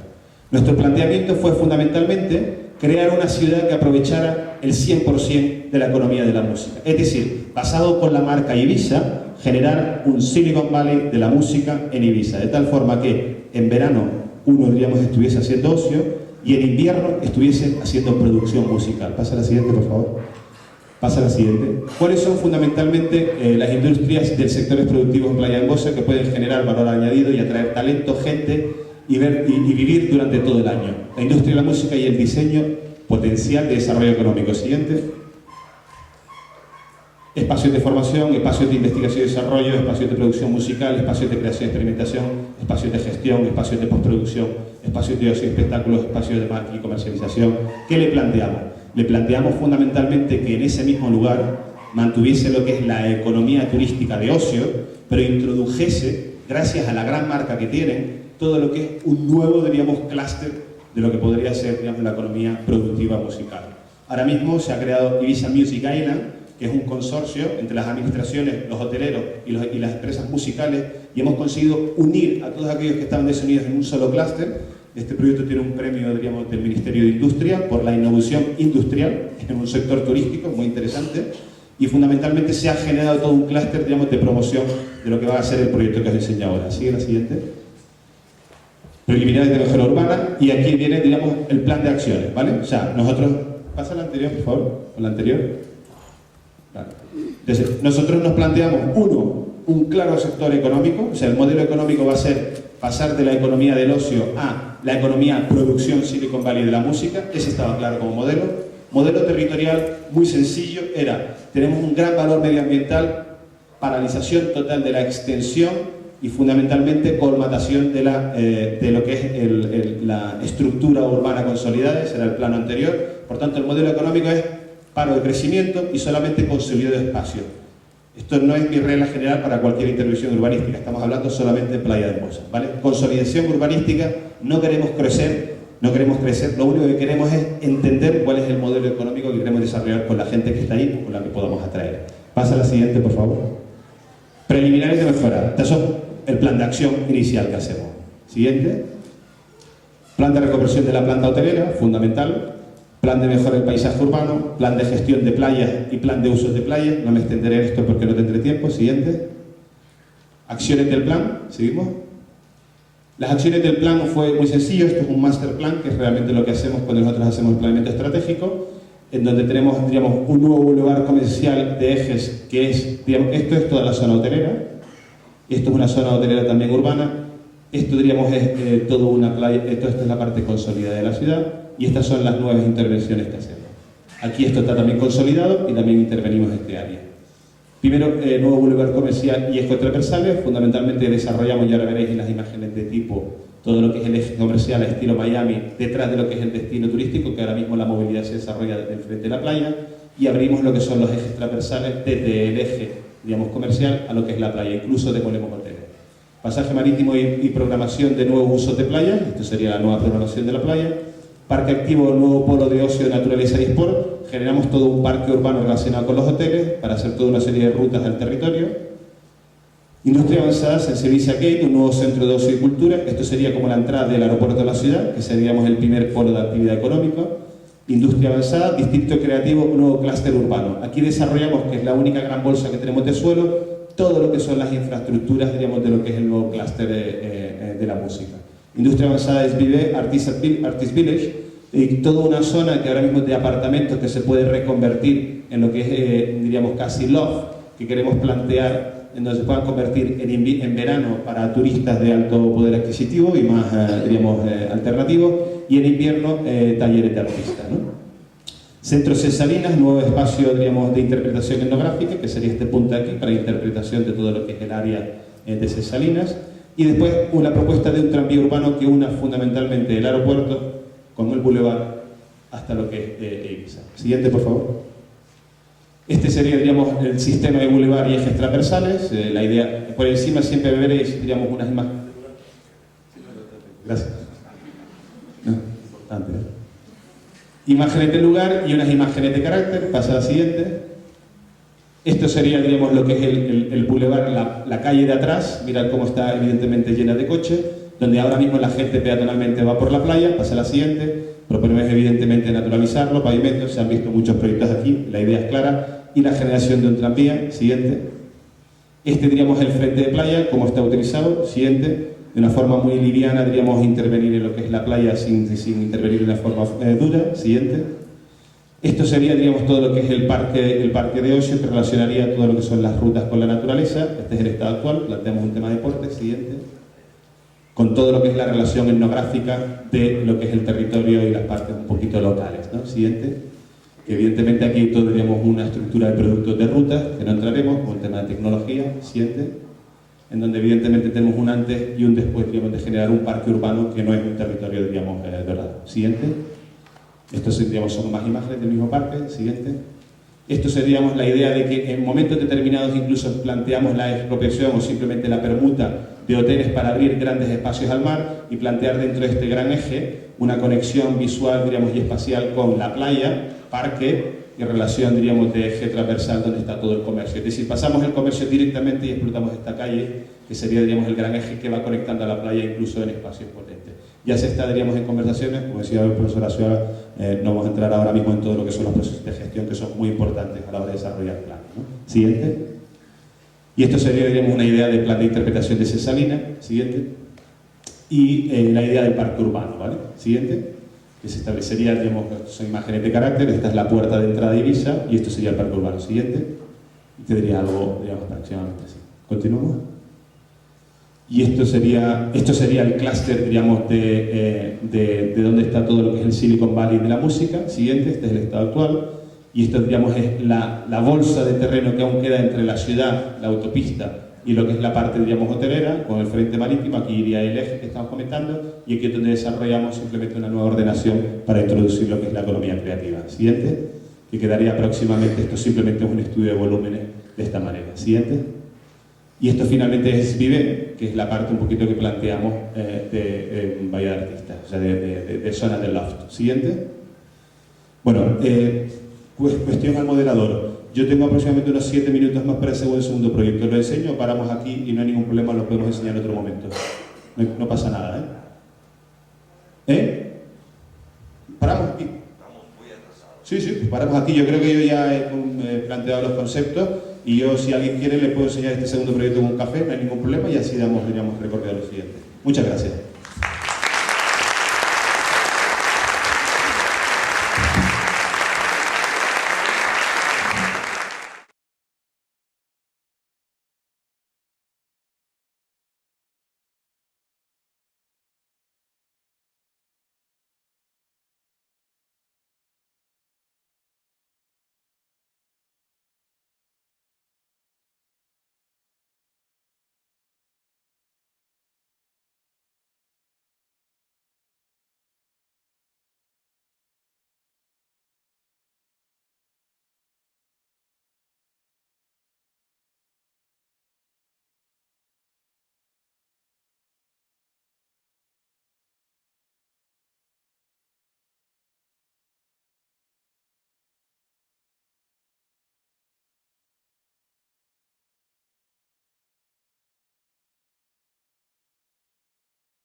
Pero ahora tenemos un actor protagónico muy importante, que es Sergio Guevara, el doctor Sergio Guevara, biólogo, ecólogo. Bueno, me sorprendiste con esta presentación, cada vez más sorprendente, mi amigo. El doctor Sergio Guevara es un excelente investigador del Instituto de Ecología de Jalapa, en México. Ha desarrollado una tarea brillante en términos de las reservas de biosfera, ese programa El Hombre y la Biosfera, que seguramente él va a explicar algo, de la UNESCO. Hoy es el presidente de la red Iberomap de Iberoamérica y también de la red de reservas de biosfera de México. Y bueno, es un integrante también de primera línea de nuestro Foro Latinoamericano de Ciencias Ambientales. Una verdadera amistad y un orgullo presentarlo en este caso. Sergio. Bueno, buenas tardes, muchas gracias, Rubén. Quiero ante todo agradecerles el haberme invitado. Estoy encantado de estar en esta casa y que haya sido invitado por los organizadores de este tercer congreso. Marcos, Pedro, Rubén, muchas gracias, y todos los demás colegas que se esforzaron por llevar a cabo este congreso. Quiero decirles que yo soy una especie de hereje en esta casa, porque yo ni diseño, ni proyecto, ni nada por el estilo. Yo más bien me dedico a destruir cosas. Entonces, y además tengo una perversa profesión, que es ser ecólogo, y ahora estar al frente de las reservas de biosfera, como lo explicó Rubén. Les traigo una propuesta que a ver cómo les sienta. No tiene tanto que ver con urbanismo, pero sí con ambiente urbano. Entonces, si ustedes me permiten, ¿me pasas por favor la siguiente? En mi ponencia tengo el propósito de desarrollar tres temas. Uno, demostrar el reto que significa el ambiente urbano para la diversidad biológica. Yo voy a hablar mucho de diversidad biológica o de biodiversidad, si ustedes me lo permiten. Voy a señalar algunas de las características que hacen peculiar al ambiente urbano desde el punto de vista de la biodiversidad. Tiene una peculiaridad muy grande. Y después, finalmente, quiero proponer al ambiente urbano como una estrategia para cambiar esta relación entre la sociedad, entre la humanidad y la naturaleza, que nos ha acarreado una serie de problemas que no tengo que repetir y que son del dominio público. La siguiente, por favor. Los tres retos que yo quiero tomar esta mañana, esta tarde ya casi, espero no abusar de su hipoglucemia y retrasarlos aquí mucho antes del almuerzo, pero bueno, voy a tratar de que usemos los últimos rasgos de energía de esta mañana. Los tres retos que yo voy a mencionar son tres retos que todos ustedes, toda la sociedad, todo especialista, no importa de qué, conocen bien. Uno es el cambio climático al que estamos en este momento evaluando y que estamos en este momento sabiendo que está afectando muchísimo al medio ambiente. Otro de los retos grandes es el crecimiento de la población, pero particularmente el crecimiento de la población urbana. Y el tercer reto es que, como consecuencia del cambio climático y de ese crecimiento urbano, tenemos una pérdida, entre otras cosas, de la biodiversidad de manera muy importante. La siguiente, por favor. No quiero dejar de mencionar, como principio, que la diversidad provee los servicios de los ecosistemas y los recursos naturales, obviamente, y es por lo tanto la base material de la calidad de vida y del desarrollo sostenible o sustentable. En los últimos 50 años, la humanidad ha modificado el medio ambiente, ha modificado la naturaleza del planeta más que en ningún otro periodo de su historia. Y como resultado tenemos una pérdida irreversible, desde las pérdidas irreversibles de biodiversidad, como nunca ha ocurrido en la historia geológica del planeta. La siguiente, por favor. Si vemos cualquier mapa de estos son los mapas del análisis de los ecosistemas del milenio, vamos a ver que la deforestación es una de las inmensas amenazas que tenemos. La siguiente, por favor. El aumento de la frontera agrícola y pecuaria, o sea, la producción de alimentos, el uso del suelo, también es otra de las que va creciendo y va abarcando cada vez áreas más grandes del planeta, poniendo en jaque a los paisajes y a los ecosistemas del planeta. La siguiente, por favor. Cada uno de los biomas del planeta ha sido fuertemente afectado, será afectado en los próximos años y aún a mediano plazo seguirá siendo afectado según las predicciones de los análisis del análisis de los ecosistemas del milenio. Entonces, en realidad tenemos una inercia de transformación que tenemos que afrontar de una manera inteligente y audaz. La siguiente, por favor. Sin embargo, el uso de la biodiversidad, el uso de los servicios de los ecosistemas, el aprovechamiento de los paisajes en todo el mundo se ha acarreado de beneficios importantes para el crecimiento de la población y para el desarrollo económico. Desde 1960 la población se duplicó y la actividad económica se sextuplicó. La producción de alimentos creció 2,5 veces. Disminuyó el precio de los alimentos, se duplicó el uso del agua, la tala de madera para pulpa se triplicó y la energía hídrica se duplicó. Esto acarreó enormes beneficios para la sociedad, para el crecimiento económico, para el crecimiento de la propia población en todo el planeta, pero como consecuencia los ecosistemas han sido alterados y los servicios que prestan no solo han disminuido, sino que están en serio riesgo. La siguiente, por favor. Si quisiéramos hablar de los servicios que prestan los ecosistemas, no me voy a meter en este rollo, no tengan miedo, sería espantoso. Antes de la comida ponerse a pensar en este tipo de cosas, pero sí déjenme mencionar que para todos aquellos que estén interesados en esto pueden consultar la página de los ecosistemas del milenio, que es muy prolija y además gratuita en este tipo de información, pero son de apoyo, de regulación, de aprovisionamiento y culturales. La siguiente, por favor. Cada una de estas tienen un efecto muy importante en la sociedad, en el estado de la humanidad, desde la seguridad, la salud, las buenas relaciones sociales, la libertad de elección y de acción, etcétera, etcétera. Estas que son actividades fundamentales, no solo de la parte económica, a mí me preocupan, a pesar de que yo me dedico más a la parte ambiental, me preocupa muchísimo la trama social que está siendo afectada por la parte económica y también por la parte ambiental. Creo que la trama social en realidad es la que teje todas aquellas dimensiones ambientales y económicas de manera muy importante.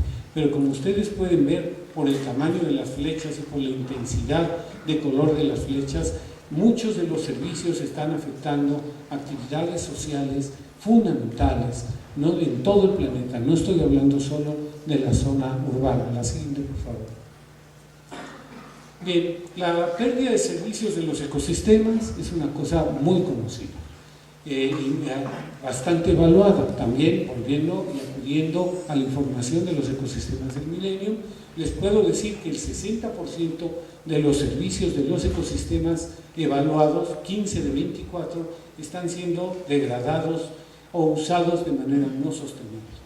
La degradación de esos servicios de los ecosistemas causa un daño significativo al bienestar humano, porque el bienestar humano depende de estos servicios y esencialmente de la biodiversidad que los mantiene, y representa una pérdida de riqueza y del activo natural, del capital natural de la humanidad. La siguiente, por favor.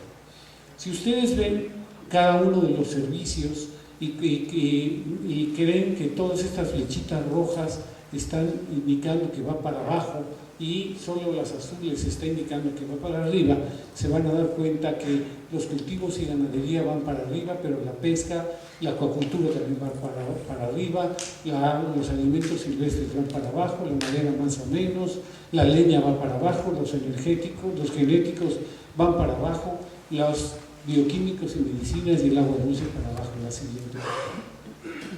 Y lo mismo podemos decir con la regulación de la calidad del aire, la regulación del clima global, que va un poquito para arriba, aunque les sorprenda a ustedes, la regulación del clima regional y local, la regulación del agua todavía está más o menos, pero la erosión aumenta, la purificación del agua y tratamiento de aguas de desecho disminuye la capacidad del ecosistema para regularla, la regulación de enfermedades está más o menos, pero las plagas aumentan, la polinización de las especies disminuye, la regulación de desastres naturales cada vez es menos, y lo mismo podemos decir de valores espirituales y religiosos, de valores estéticos y de ecoturismo y recreación, que se mantienen más o menos. La siguiente. El ambiente urbano. Quiero decirles que el ambiente urbano es un ambiente, desde el punto de vista ambiental o medioambiental, si ustedes lo quieren ver, muy peculiar. Tiene características muy especiales y tiene una biodiversidad y unas características que ha ganado a lo largo de una larga historia y de condiciones que voy a tratar de bosquejar de manera muy rápida. La siguiente, por favor. Ustedes saben que el crecimiento de la humanidad, se ve muy mal la gráfica, aquí está el crecimiento total de la población, pero la parte que me interesa mucho recalcar es que el crecimiento de la población urbana ha aumentado muchísimo a partir de 2007-2008 y a costa del crecimiento de la población rural. Esta gráfica es muy interesante porque nos muestra que alrededor de este año hay un viraje en donde la población humana, la mayor parte de la población humana, ya se ha dicho aquí, se convierte en población urbana y deja de ser población rural. Esto es muy importante porque estamos hablando en este momento de cantidades de población sensiblemente grandes. Si pensamos que andamos entre los 6.000 y 7.000 millones de habitantes, estamos hablando que en este momento más de 3.000 millones de habitantes viven en las ciudades. Esto es tremendamente importante. La siguiente, por favor. La biodiversidad urbana, que es una de las características del medio urbano, tiene varias características. Una, se distribuye en un gradiente que va desde la periferia hacia la parte central de las ciudades. O sea, hay un empobrecimiento, hay un gradiente que va cediendo biodiversidad a medida que se avanza hacia el centro de las ciudades. También hay que decir que las ciudades han sido establecidas casi siempre en paisajes muy distintivos, paisajes que son muy ricos, muy diversos y muy variados, y los usos del suelo de la ciudad son muy distintos a los usos del suelo del mundo rural. También quiero decirles que el movimiento urbano es culturalmente muy antiguo, y esto es muy importante, porque desde el Neolítico aproximadamente, vamos a pensar desde la domesticación de plantas y animales, estamos hablando de un lapso entre 15, 20.000 y a lo mejor un poco más de años, ha habido un crecimiento de la población urbana, un crear condiciones ambientales urbanas, y ha habido una selección de plantas y animales para vivir en los medios ambientes urbanos muy importantes. También quiero decirles que a partir de la invención de las ciudades, vamos a decirlo de esa manera, del nacimiento de las ciudades, se han introducido una gran cantidad de especies que se han seleccionado y que se han hibridado dentro de las ciudades. Quiero decirles que aproximadamente se piensa que solamente en Europa la introducción de especies provenientes de Asia de manera cultivada o aclimatizada o aclimatada es de aproximadamente 12.000 especies, que es muchísimo.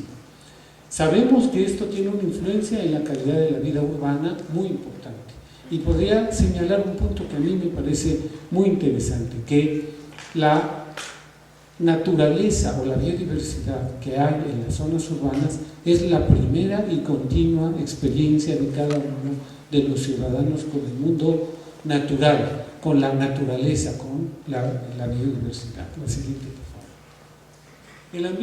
El ambiente urbano, desde luego, tiene características muy distintivas. Tiene unas alteraciones, voy a poner aquí unas cuantas nada más, ¿no? Altera sensiblemente la humedad que priva en los paisajes originales, tanto para arriba como para abajo. Para arriba en las zonas que son muy desérticas o muy áridas, y para abajo en las zonas muy húmedas. Hay una concentración de nutrientes en el ambiente urbano que es muy importante para la flora y la fauna. Tiene sistemas de alta productividad, aunque ustedes no lo crean. Los sistemas que existen dentro de las ciudades son de alta productividad por la disponibilidad de agua, por la disponibilidad de nutrientes, a pesar de que hay una contaminación del suelo y una pérdida muy importante de microorganismos. También otra característica del medio ambiente urbano desde el punto de vista de la diversidad es que hay una constante perturbación de flora y fauna que plantea condiciones muy especiales. La otra cosa es que la biodiversidad está fragmentada en el territorio urbano, de manera muy importante, fragmentada en fragmentos grandes, pequeños, separados, aislados, conectados, pero está fragmentada. Y después, también es muy importante señalar que en el ambiente urbano se acumulan esas especies introducidas que les digo desde el Neolítico, se han ido acumulando dentro del medio ambiente urbano y se han convertido en verdaderas floras y faunas urbanas. Ustedes no lo creerán, pero hay especies que ya solo viven en ambientes urbanos. Así de largo ha sido el periodo, así de largo así de intenso ha sido la selección de las especies, ¿no? Si ustedes lo ven en esta gráfica de la ciudad de Berlín, ustedes ven que en este lapso de tiempo ha habido la selección y la aclimatación de un buen número de especies de árboles y de arbustos en la medida en que crece la población de Berlín. Esto es Berlín. Lo podríamos ver en ciudades latinoamericanas, puede ser todavía más intenso y más importante. La siguiente. Las ciudades, de alguna manera, son hotspots. Hotspots, desde el punto de vista de la conservación, son aquellos lugares que tienen una altísima biodiversidad, pero que también tienen una altísima amenaza sobre esa biodiversidad. Y las ciudades, de alguna manera, con todas esas restricciones y con todas esas características que yo les he pintado, son importantes porque sí acumulan una cierta diversidad de especies, que les son peculiares esa diversidad de especies. Además, mantienen especies raras, aunque ustedes no lo crean, especies que solo se encuentran ya dentro de las ciudades, si ustedes me lo pueden creer, y además algunas de ellas incluyen zonas naturales muy interesantes, como por ejemplo la que nos queda más cercana, que es la Reserva del Pedregal de San Ángel, que conserva la Universidad Nacional Autónoma de México, que es verdaderamente una joya de la biodiversidad y de los paisajes distintos. Así, muchas otras ciudades tienen esas características o tienen esas condiciones. Si ustedes lo ven en un mapa de hotspots, todas estas son los mapas de hotspots, y ven las 10 ciudades, 10 de las ciudades más grandes que hay en este momento, se van a dar cuenta que muchas de ellas están exactamente sobre los hotspots, sobre esas zonas de altísima diversidad originalmente y que se encuentran altamente amenazados. ¿Por qué las ciudades se establecieron en esos sitios de altísima diversidad? Se los dejo de tarea, porque no se los puedo explicar y no creo que haya en este momento una explicación lineal, sino muy complicada para entender. Pero sin embargo es así, las ciudades están en sitios de altísima diversidad. La conservación de la naturaleza, entonces, simplemente la conservación de la naturaleza, después hablamos del manejo, la gestión de la diversidad biológica en este caso, es una de las prioridades enormes que tenemos en el mundo en este momento. ¿Cómo podemos hacer la conservación de las especies? ¿Cómo podemos en este momento preservar las especies? Solamente por la protección de esas especies en áreas naturales protegidas o en jardines botánicos de alguna manera. Es la única manera que tenemos en este momento de mantener biodiversidad como capital natural importante del planeta. La siguiente, por favor. Y aquí quiero mencionar, voy a mencionar rápidamente el papel de los jardines botánicos. Los jardines botánicos, que están inmersos en las ciudades, nacieron fundamentalmente en el siglo XVI, XV y XVI, con las grandes exploraciones y las grandes conquistas del mundo tropical y subtropical. La siguiente, por favor. Y así se crearon un montón de jardines botánicos en las zonas más diversas del planeta, con el fin realmente de aclimatar especies y de introducir especies a donde no debían ser introducidas, o sea, de intercambiar especies. La siguiente, por favor. Estos son los jardines botánicos más famosos, que además siguen existiendo. Todos estamos muy contentos con los jardines botánicos, pero la historia de los jardines botánicos tiene unas peculiaridades muy interesantes desde el punto de vista ambiental, y los jardines botánicos además tienen una responsabilidad muy interesante en la introducción de especies exóticas dentro de los ambientes urbanos. Si ustedes piensan, todavía los jardines botánicos, en vez de ser jardines locales, son jardines que se precian de tener colecciones de plantas de otras regiones del mundo, exóticas, que tradicionalmente escapan y que invaden los medios ambientes urbanos. Existe una especie de maridaje entre los jardines botánicos y el ambiente urbano que sería muy interesante de explotar. Los jardines botánicos deberían ser un aliado del medio ambiente urbano para mejorar la diversidad, para recuperar el ambiente, y en este momento creo que no hay una relación tan estrecha como debía haber. Otra vez volviendo al ejemplo de la UNAM, aquí existe el jardín botánico más importante del país. Ustedes lo pueden visitar, tiene colecciones fantásticas, pero me parece que todavía debería haber una vinculación más estrecha entre esa forma de conservar y de manejar y de conocer y la vida del ambiente urbano. Han estado ligados en la historia y no se pueden en este momento separar unos de otros.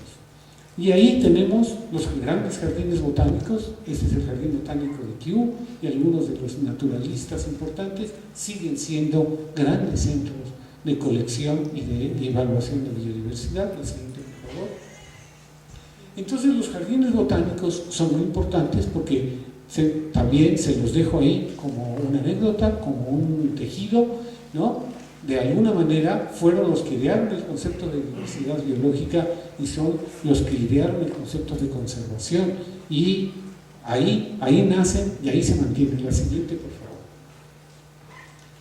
En este momento, para que tengan ustedes una idea de la importancia de los jardines botánicos, que están inmersos, la mayor parte de ellos en ambientes urbanos, están registrados más de 1.600 jardines, 540 en Europa, 431 en los Estados Unidos y el resto, los 600 y tantos en el resto del mundo. Conservan alrededor de 80.000 especies de plantas. Esto es una de las más grandes diversidades conservadas del mundo. La siguiente, por favor. Y no está correlacionada y trabajando estrechamente con el ambiente urbano. Pero quiero hablar ahora de las áreas naturales protegidas, y para no hablar de las áreas naturales protegidas voy nuevamente a tomar una sola categoría de área natural protegida, que es reserva de biosfera, porque a lo mejor porque estoy enajenado con las reservas de biosfera, porque estoy encargado de venderlas de puerta en puerta, pero me parece que es una de las herramientas más potentes que en este momento tenemos para el manejo y la gestión y el ordenamiento de la biodiversidad en el planeta. Las reservas de biosfera fueron creadas en 1974 por el Programa del Hombre y la Biosfera que UNESCO impulsó. Congregó una serie de científicos muy brillantes y de técnicos que crearon un concepto y un modelo de ordenamiento del territorio, no solamente de un área natural protegida. Este es el modelo de reserva de biosfera. Todos ustedes habrán oído hablar de reserva de biosfera. Nuestro modelo, mejor conocido como el huevo frito, porque evidentemente aquí le dimos una formita para quitarle la apariencia del huevo frito, pero es una zona núcleo, una zona de amortiguamiento y una zona de transición en donde se involucra no solo a la población local, sino a la investigación, al seguimiento, a la educación, a la formación de gestores, a la difusión, al desarrollo sostenible de manera muy importante.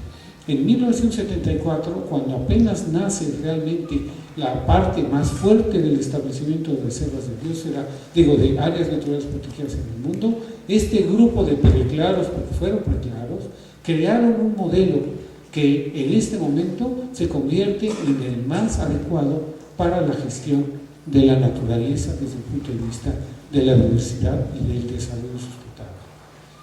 ¿Qué hacen las reservas de biosfera? Pues las reservas de biosfera tienen la característica de que haya la participación de la comunidad local.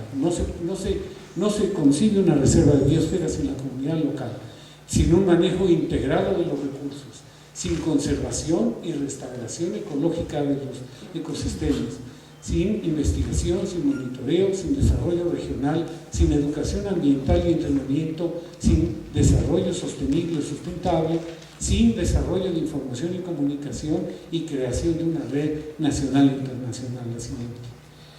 Esto lo convirtió en uno de las áreas naturales protegidas favoritas del planeta. Y si no, déjenme decirles que para la fecha hay 580 reservas en 114 países del mundo, lo cual convierte a reservas de biosfera en este momento en la categoría más importante y que congrega la máxima cantidad, la mayor cantidad de capital natural, de diversidad cultural y de manejo y de experiencia de manejo en el planeta. O sea, un verdadero tesoro para el manejo de la naturaleza en el futuro. La siguiente, por favor.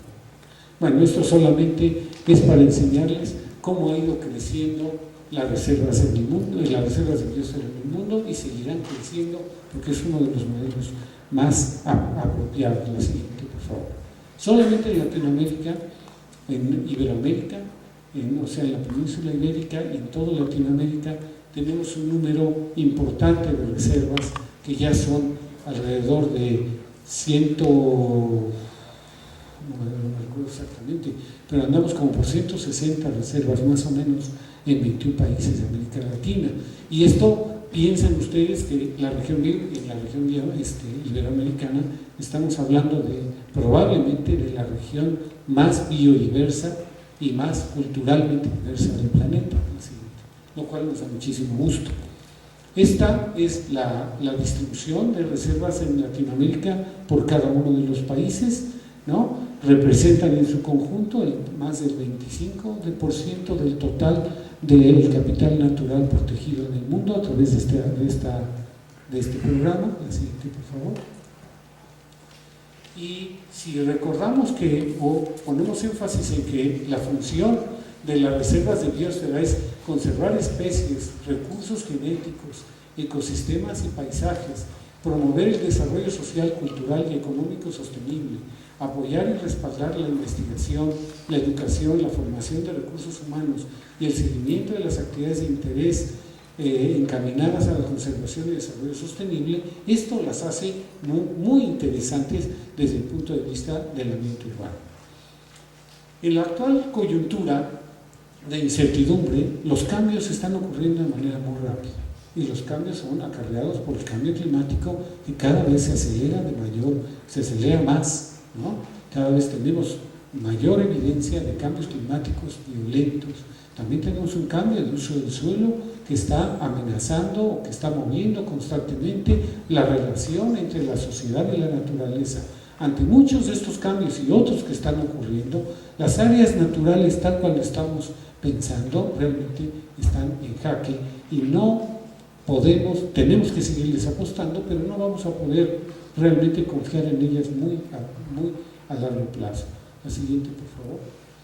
Si piensan ustedes que hemos protegido un montón de reservas, un montón de capital natural en las reservas de biosfera y en las áreas naturales protegidas del mundo, pero como dice Gonzalo Halter, la mayor parte de la biodiversidad no está en áreas naturales protegidas, sino está en donde no están las áreas naturales protegidas. Y aquí pienso en el ambiente urbano, incluyendo otros tipos de uso del suelo de manera muy importantes. Tenemos que ponerle mucha atención a esas otras áreas. La siguiente. El ambiente urbano puede ser cómplice o puede ser un apoyo para el diseño del nuevo sistema de relaciones de la humanidad con la naturaleza, en donde la biodiversidad sea reconocida como la base del desarrollo y su conservación como un patrimonio importante para la cultura y para el desarrollo de la humanidad. Creemos que sí. Este es el tan llevado y tan traído mapa de la iluminación de la Tierra, ¿no?, que todo el mundo ha mostrado, pero sigue siendo interesantísimo. El consumo de energía es brutal, ¿no? Y tenemos además una cosa que es interesantísima. En muchas partes importantes de América Latina, por ejemplo, el desarrollo es costero, y no es de tierra adentro. Se podría hacer un seminario sobre esta imagen nada más, es extremadamente interesante. Pero evidentemente lo que yo trato de subrayar aquí es el tremendo desarrollo del ambiente urbano en el planeta. Sabemos que para el 2030, 60% de la población mundial vivirá en ciudades. En este momento, en este país, somos más del 60% ya viviendo en ciudades. México es uno de los países en donde el desarrollo urbano es mayor, más intenso, más extenso y más importante. Pero sabemos entonces que más de 3.000 millones de seres humanos viven en las ciudades. Entonces tenemos que trabajar con ellos, tenemos que trabajar para ellos y tenemos que trabajar con ellos. Sabemos que entre esos 3.000 millones hay la mayor capacidad innovativa. Sabemos que tienen la mayor capacidad de comunicación y tienen el nivel de educación más alto. Son los que toman las decisiones sobre lo que pasa sobre todo el planeta y están en los ambientes urbanos. Entonces, los ambientes urbanos desde el punto de vista de la diversidad son muy importantes, desde el punto de vista de los seres humanos son trascendentes para cambiar la relación entre la sociedad y la naturaleza para el futuro. Sabemos que esos 3.000 millones de Homo sapiens sapiens se están transformando rápidamente o ya son Homo urbanos en todo caso. Homo urbanos tenemos que trabajar con ello para convertirlo nuevamente en el sapiens que siempre fue y que no se convierta en el Homo demens que tiene la tendencia a convertirse. Entonces tenemos una enorme responsabilidad con esos 3.000 millones y esos 3.000 millones tienen una inmensa responsabilidad con el planeta y con sus países. Bien, sabemos entonces que la mitad de la población del planeta ya vive en las ciudades. Esa mitad de la población del planeta vive en el 2% de la superficie total del planeta.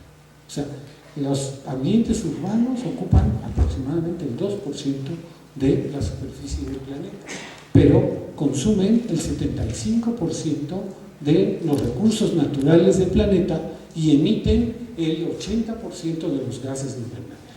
Entonces el metabolismo urbano es un metabolismo desenfrenado, provocado por muchas cosas, modelos de crecimiento, modelos económicos, etc. Pero la cuestión es que comen muchísimo, la ciudad come muchísimo y excreta muchísimo. Y esto hace que el ambiente urbano, ¿no?, que concentra una alta población humana y infraestructura, utilice una cantidad de recursos provenientes a veces de regiones muy amplias. O sea, una cosa es la cantidad de territorio que se necesita para mantener a cada uno de los individuos de las ciudades o de la ciudad en su conjunto, pero también hay que considerar las distancias de donde se están extrayendo los recursos y cómo se están extrayendo. Pero una cosa todavía más grave, ¿dónde se están depositando todos los desechos de ese metabolismo intensísimo de las ciudades? Entonces podemos decir que las ciudades en este momento, como formas de uso del suelo, son las que transforman el ambiente natural, los ecosistemas y los paisajes de manera más importante que nunca en la historia. La siguiente. Entonces, el ambiente urbano, para subrayarlo, tiene el mayor impacto sobre los ecosistemas y sobre los paisajes. Es desproporcionado a nivel local y a nivel regional. La siguiente, por favor. Entonces, es primordial entender este impacto. Es primordial entender lo que la ciudad está provocando a nivel de la región. Aquí hay una cuestión que me parece muy importante. Es trascendente mejorar la calidad de vida al interior de las propias ciudades. Y ahí la biodiversidad, en forma de áreas verdes, de animales, de una serie de cosas, tiene un papel muy importante para mejorar esa calidad de vida. En función de esa mejoría de la calidad de vida de la gente de la ciudad, tendrán una mayor sensibilidad hacia la naturaleza que les permitirá reconocer las regiones donde están inmersas cada una de las ciudades.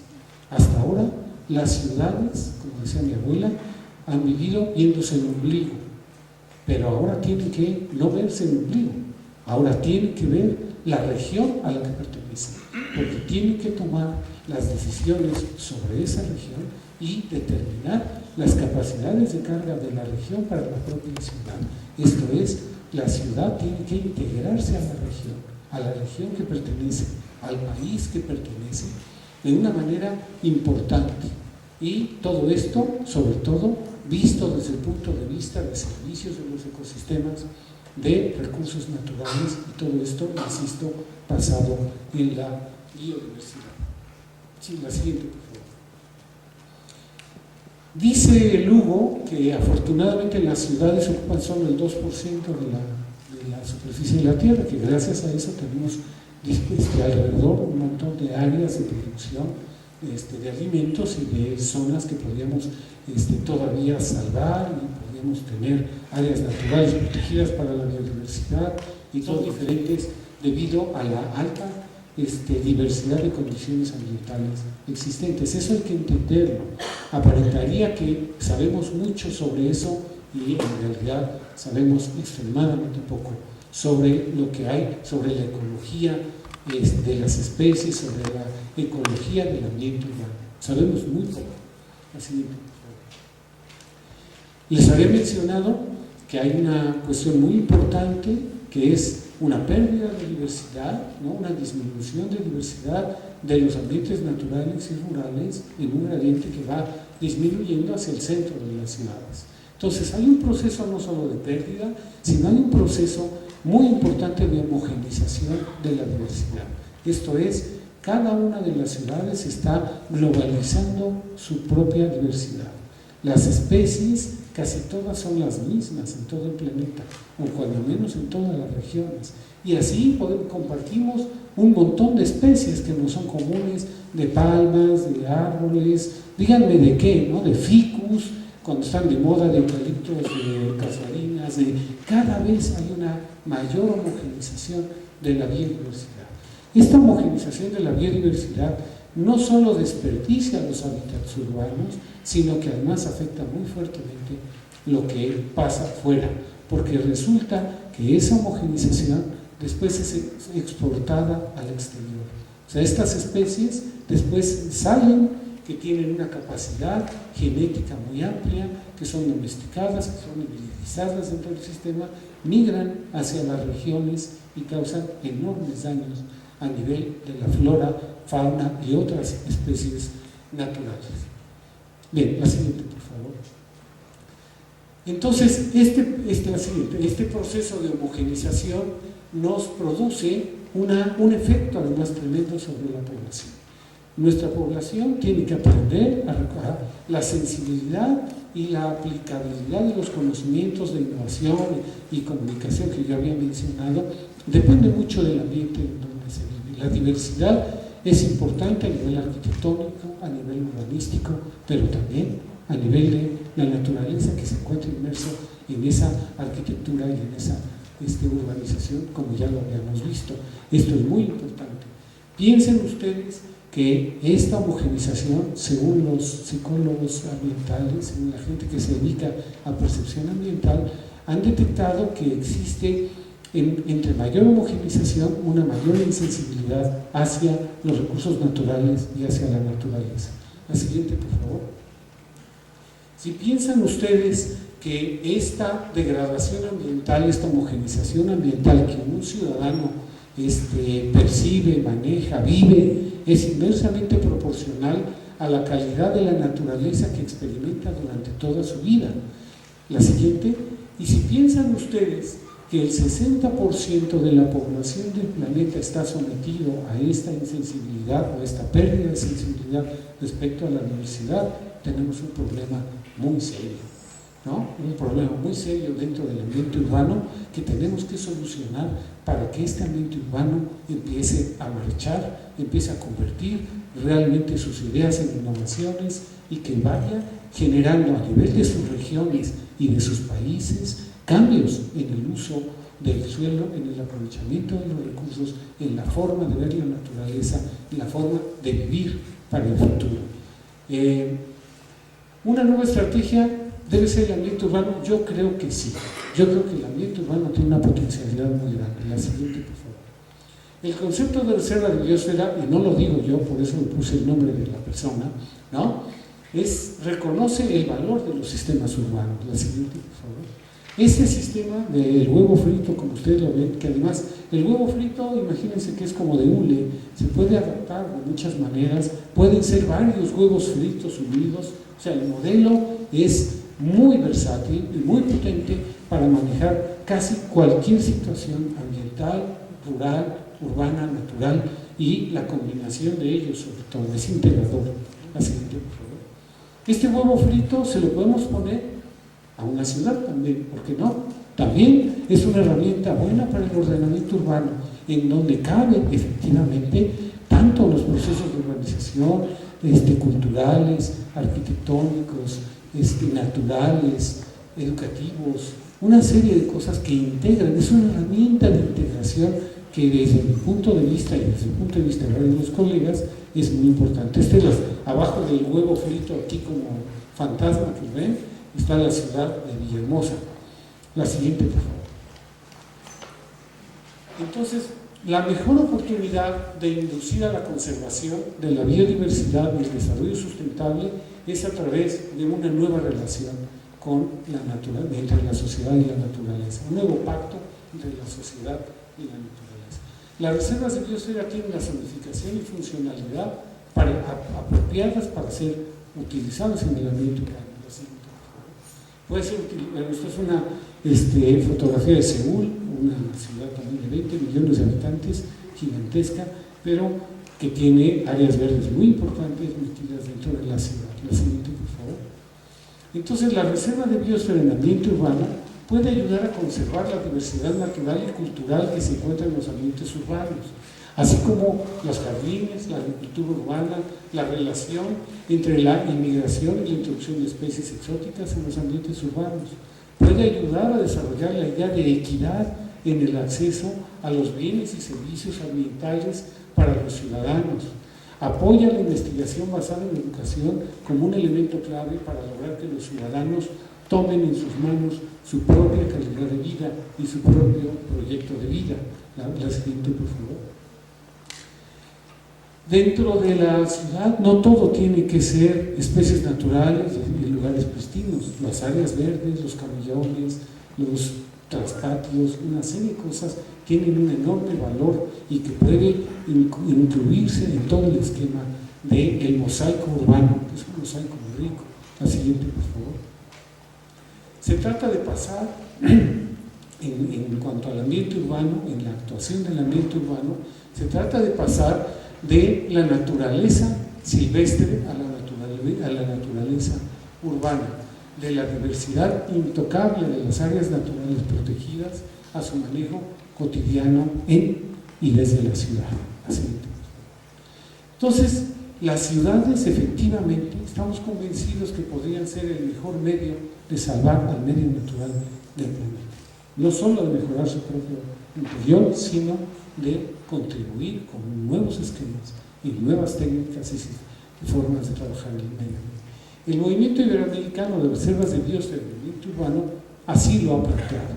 Es un movimiento que en el seno de la red Iberomar se ha creado como iniciativa de varios países, ha sido liderado fuertemente por Rubén Pesci, y en este momento existen ya proyectos, no solo en marcha, proyectos terminados, importantes, como es el proyecto de la Reserva de Biosfera de Santa Catarina en Brasil, en donde toda la isla de Santa Catarina fue decretada reserva de biosfera.